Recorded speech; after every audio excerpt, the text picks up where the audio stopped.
turn to Part 1.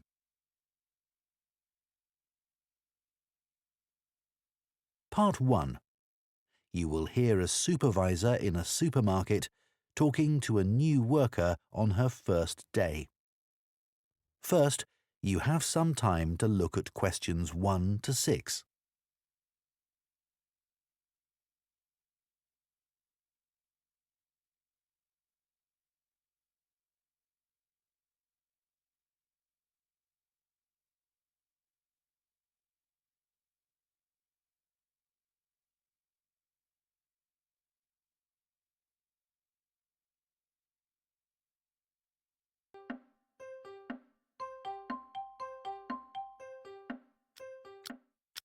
Now listen carefully and answer questions 1 to 6.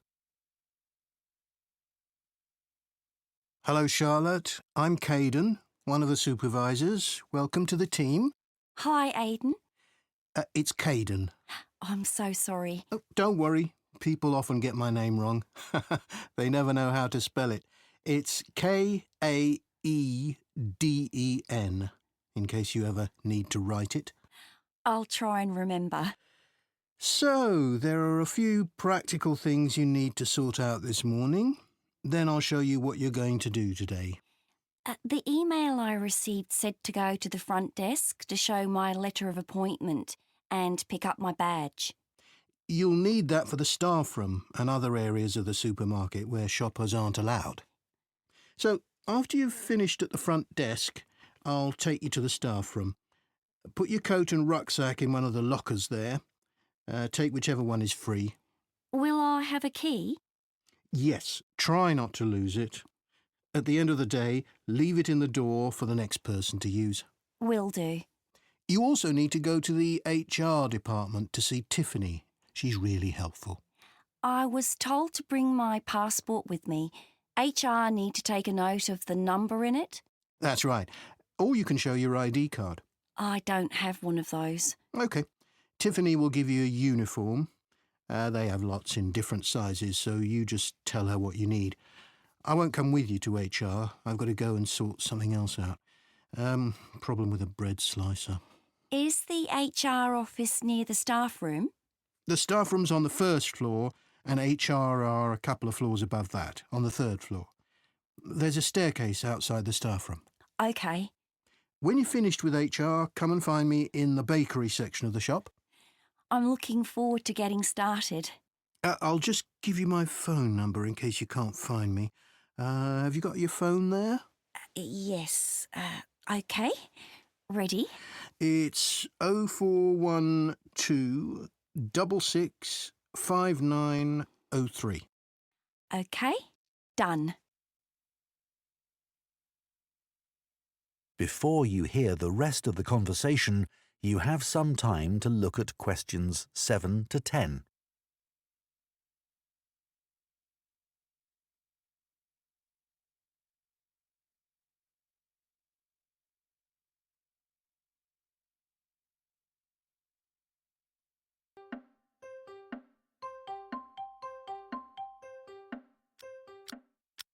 Now listen and answer questions 7 to 10. So, Charlotte, your tasks today are in the bakery section, on the sushi counter, and on the meat and fish counters. The first job is to check sell-by dates on the bread and cakes. If any of the dates are today's, put a new price label on the packaging. What if any of the labels are yesterday's dates or older? Do I throw those items away? Yes, but that shouldn't happen. We check the stock every day. When something needs a new price label, put a yellow one on the package, next to the original price. OK. After that, you'll go to the sushi takeaway counter. Will I be preparing boxes of food? For today, you'll just be helping the staff. Yes, of course. You'll see lots of flat cardboard boxes at one end of the counter. Beneath those is where we keep the plastic boxes. We run out of those really quickly, so you should bring more from the storeroom. Is that my only task on the sushi counter? No, you also need to clean the area where they prepare the dishes. There are cloths and bottles of spray by the sink. Oh, and please make sure you clean that too. Sure, that's important, isn't it? Absolutely, but you mustn't wash up knives. You have to do some training before you're allowed to touch sharp objects. What should I do if there are any? Ask someone to put them in the dishwasher. OK, thanks. I don't want to get anything wrong. Don't worry, you'll be fine. And I'll be around to help. Right. Finally, the meat and fish counters. You need to clean the area where staff serve customers, including wiping the weighing scales. OK. Anything else? The fish is laid on ice, but when that starts to melt, you'll need to get more from the cold room. I know the staff on the food counters wear a hat. Will that be the same for me? You won't be serving customers directly, so no. But make sure you put on thermal gloves when you take anything out of the cold room. The temperature's low enough in there to get frostbite from touching things. Understood. That is the end of part 1.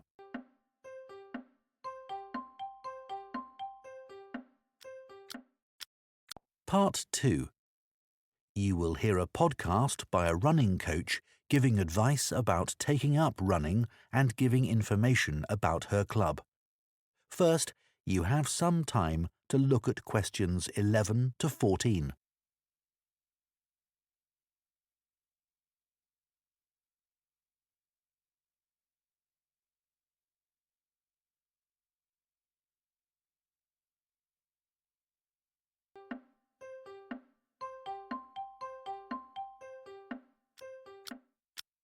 Now listen carefully and answer questions 11 to 14. My name's Liz Fuller and I'm a running coach with Compton Park Runners Club. Welcome to my podcast. If you're thinking about taking up running, I'm here to help. There are many training programs available online which aim to help people build up to running 5 kilometres. Some of them are great, and thousands of people of all ages are taking part in 5-kilometre races across the country as a result. People like them because they're easy to follow and don't push them too hard.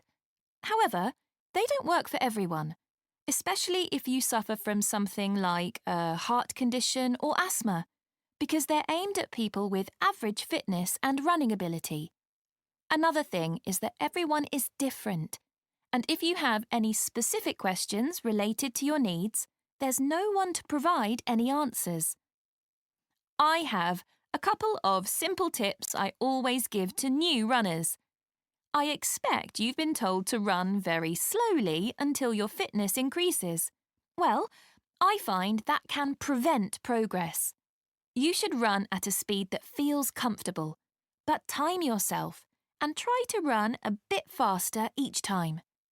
Listening to music can be very helpful. It takes your mind off things and helps your body get into a rhythm. I'd say that is better than running with a friend, especially as most people are competitive, and that's not what you want when you're just starting. I don't think the time of day is especially important. Some people are better in the evening, while others are morning people. But you need to be consistent, so aim to train regularly. Twice a week is enough to begin with. Before you hear the rest of the podcast, you have some time to look at questions 15 to 20.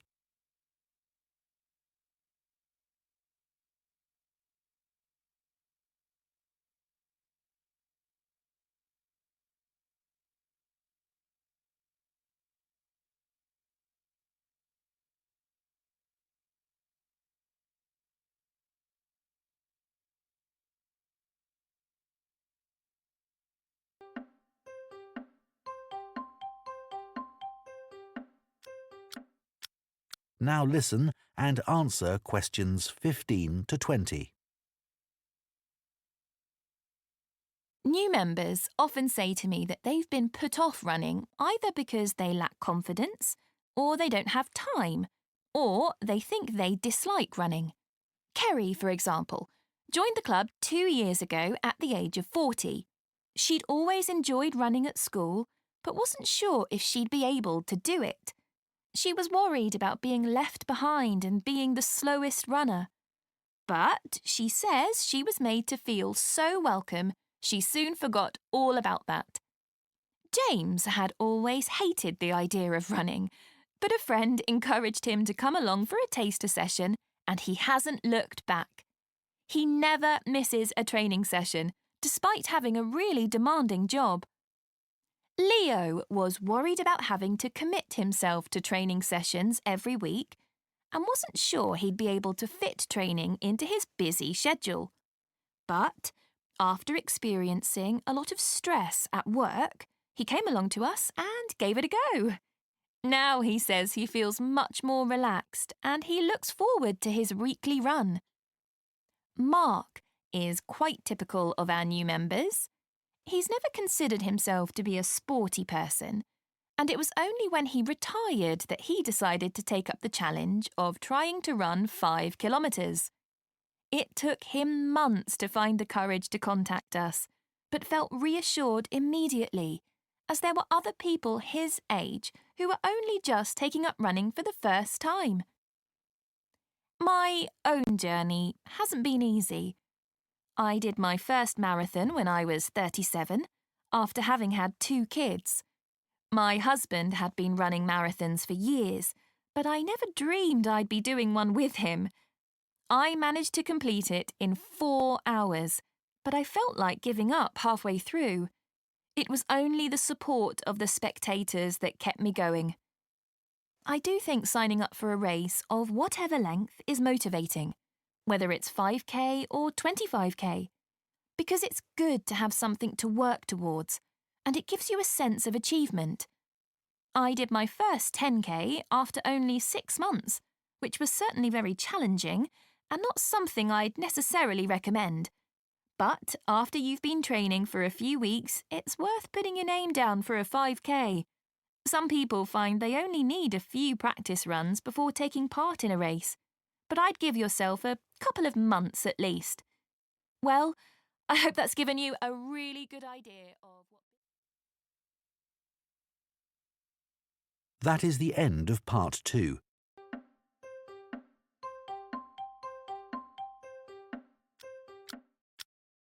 Part 3. You will hear 2 students called Jane and Kieran talking about books. First, you have some time to look at questions 21 to 25.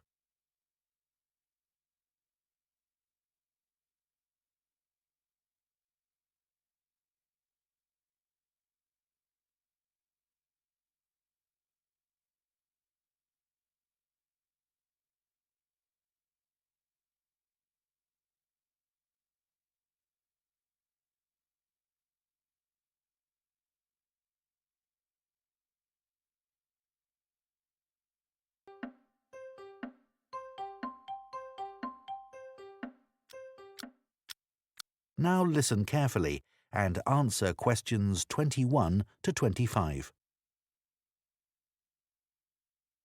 So, Jane, you'll be off to Denmark soon to do your work placement. Yes, I'm really looking forward to it. And I've just started packing up all my books to put in storage. Well, I hope they don't get spoilt. It's okay.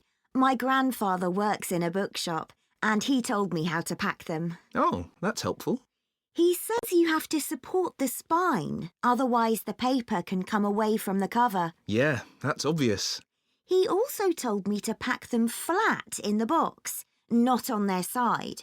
Again, because they can bend, and if you leave them like that for, say, a year, it's quite hard to get them back to their normal shape. Well, it's pretty clear that ruins them. But a lot of people just can't be bothered to protect their books. He always says it's such a shame that publishers don't use better quality paper. It's the acid in the paper that causes the problem, isn't it? Yeah, that's why old books go yellow. You know, some of the books my grandfather's given me are like that already. Oh. I should dump them really if they're going to deteriorate further, but I'd feel bad. They'll always remind me of him. He's quite a collector, you know. Well, if they're important to you. Yeah, I'd regret just throwing them away. You know, maybe it's because I was taught to treasure books. but I hate seeing students force open the pages of paperbacks. They press so hard they end up breaking the spine. I know. But unfortunately, paperbacks aren't designed to last a long time, and people know that. Hardbacks aren't quite as weak. Yeah, they're different, I suppose. But I still don't think people value hardbacks like they used to. Well, they aren't decorative, are they, like other objects? Plus, nowadays, people don't keep them out on shelves as much as they used to. That's such a pity. When I visit someone, if they have, say, a colourful book on a table, it's the first thing I'm drawn to. I agree. And book covers can be a work of art in themselves. Some are really eye-catching.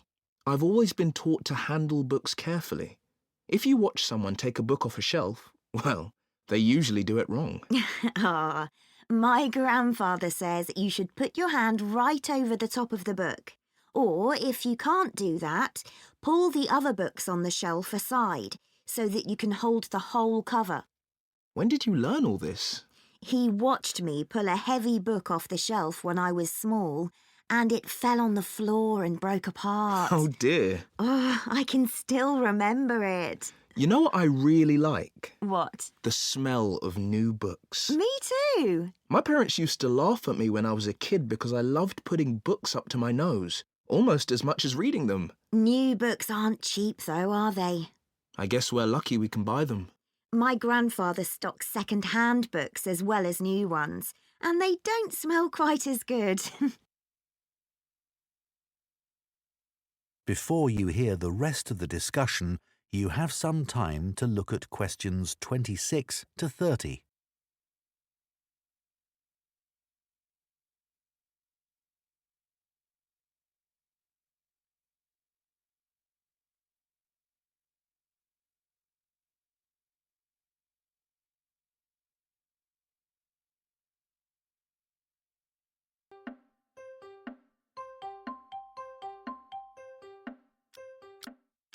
Now listen and answer questions 26 to 30. I'd love to have a bookshop like your grandfather. What's it like? Well, it's quite big. It's got 2 floors and an attic, and he stocks all kinds of books, really. I guess he treasures things like first editions and other rare books. Yeah, you might think he'd keep those in the attic or somewhere. So they'd be hidden. Yeah, but he likes people to know that he has them. So he puts them out in the shop, but makes sure you need a ladder to get them. Right, that would prevent any thefts. Uh-huh. Does he stock books for children? He does. He particularly likes to encourage kids to read. He always says that he used to sit under the stairs as a child with a pile of books and read them all. Is that where he keeps them then? Not exactly. He's got a dedicated area on the ground floor with cushions so that parents can enter with their toddlers, go there and spend some time reading to them. Oh, cool. And then there's a place for pushchairs by the front door and a cafe if anyone needs refreshments. That's good to know. As I said, it's a big shop and there's a storage area out the back as well. Oh, what does he keep there? Books he wants to throw away? He hardly ever throws anything away. He just leaves unwanted books by the front door for customers to take. Well, that's very nice. Yeah. And books people or institutions have requested, they all go at the far end. Oh. He thinks it's best to keep these out of the main shopping area as they're boxed and new. Did you get your course books from him? Naturally. He stocks books for a lot of the colleges. He used to keep these books on the first floor, but now there's a new university in my hometown. He's moved them downstairs to attract the students. They're actually part of the coffee shop, on low shelves all around it. Pretty central then. You'll have to take me there sometime. That is the end of part 3.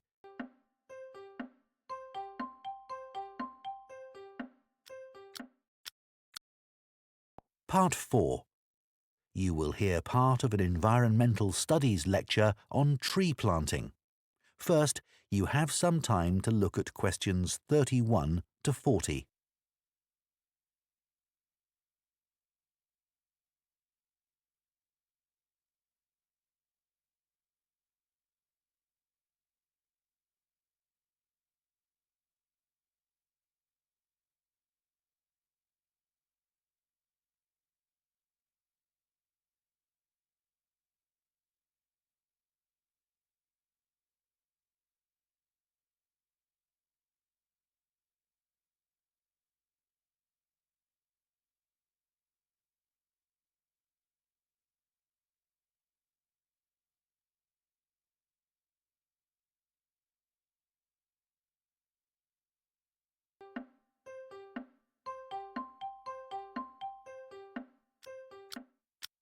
Now listen carefully and answer questions 31 to 40. Tree planting now dominates political and popular agendas and is often presented as an easy answer to the climate crisis, as well as a way for business corporations to offset their carbon emissions. But unfortunately, tree planting isn't as straightforward as some people think. When the wrong trees are planted in the wrong place, it can do considerably more damage than good, failing to help either people or the environment. Reforestation projects are currently being undertaken on a huge scale in many countries, and it's crucial that the right trees are selected. A mix of species should always be planted, typical of the local natural forest ecosystem and including rare and endangered species, in order to create a rich ecosystem. It's important to avoid non-native species that could become invasive. Invasive species are a significant contributor to the current global biodiversity crisis and are often in competition with native species and may threaten their long-term survival. Restoring biodiversity that will maximise carbon capture is key when reforesting an area, but ideally any reforestation project should have several goals. These could include selecting trees that can contribute to wildlife conservation, improve the availability of food for the local community, and maintain the stability of soil systems. Meeting as many of these goals as possible, whilst doing no harm to local communities, native ecosystems and vulnerable species, is the sign of a highly successful tree planting scheme. To ensure the survival and resilience of a planted forest, it's vital to use tree seeds with appropriate levels of genetic diversity, the amount of genetic variation found within a species essential for their survival. Using seeds with low genetic diversity generally lowers the resilience of restored forests, which can make them vulnerable to disease and unable to adapt to climate change. Choosing the right location for reforestation projects is as important as choosing the right trees. Ultimately, the best area for planting trees would be informally forested areas that are in poor condition. It's better to avoid non-forested landscapes, such as natural grasslands, savannas or wetlands, as these ecosystems already contribute greatly to capturing carbon. It would also be advantageous to choose an area where trees could provide other benefits, such as recreational spaces. Reforesting areas which are currently exploited for agriculture should be avoided, as this often leads to other areas being deforested.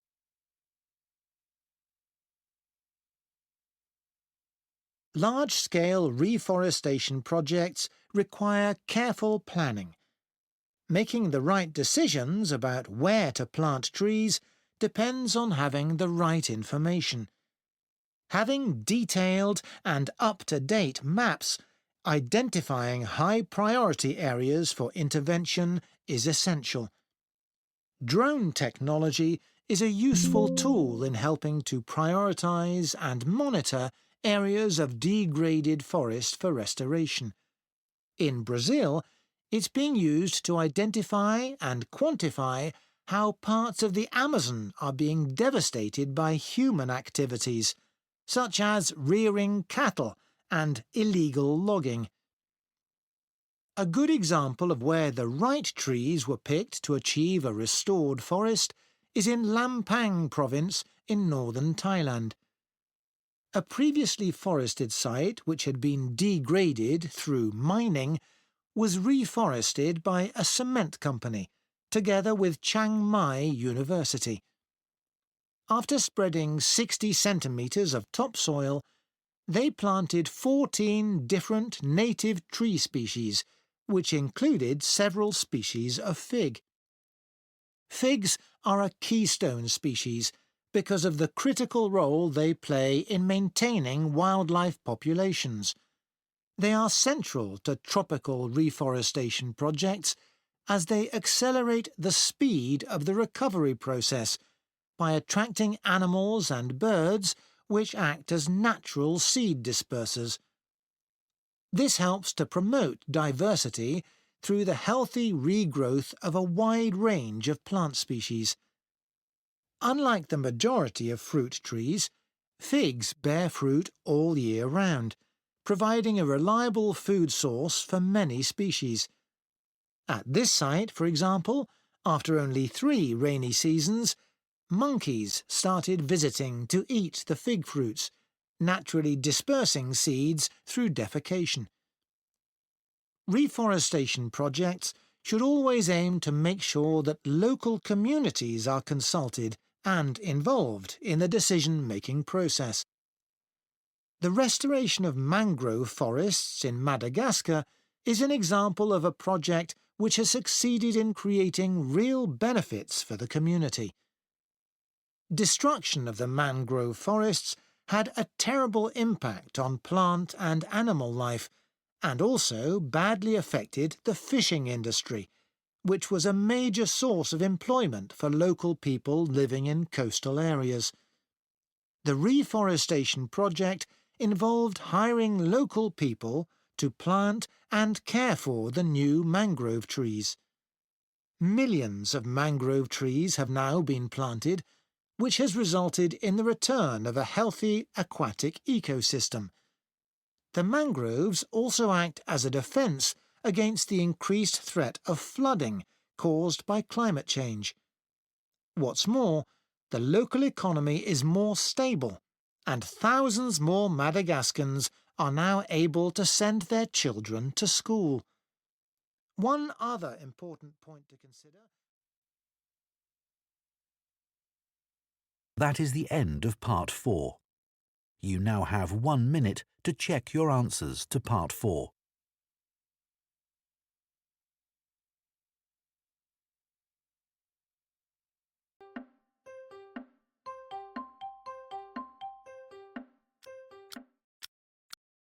I know you told your friend you're not okay, and tell me what's wrong and why you never said you felt that way.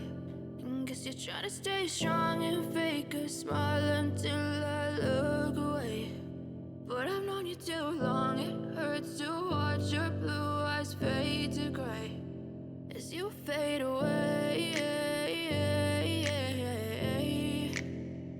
as you fade away. Yeah, I'm about to fade away, cause every time I wake up I feel like it's Monday. Something's going wrong with all the chemicals up in my brain. All of a sudden I don't look at anything the same way. Gotta build up of my thoughts sitting in an ashtray. I'm sorry that I'm so inconvenient, okay. Just let me be me and I'll stay out of your way. I can see the way you look at me, I'm such a disgrace. I never really asked to be brought into this place. You wanna love me? Well then baby have a taste. All the highs and the lows, no you'll never be the same. I don't really wanna hurt you but I can't control the pain. If you're sticking by my side maybe we could be okay. Okay, maybe you could be the change I need today. I promise that I've never felt this way. I really hope that you will choose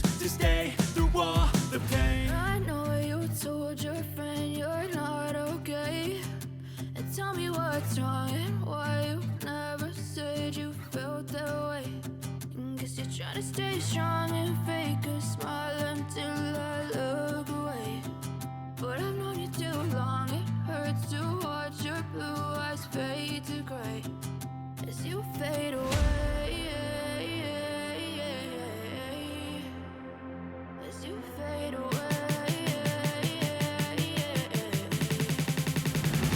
As you fade away.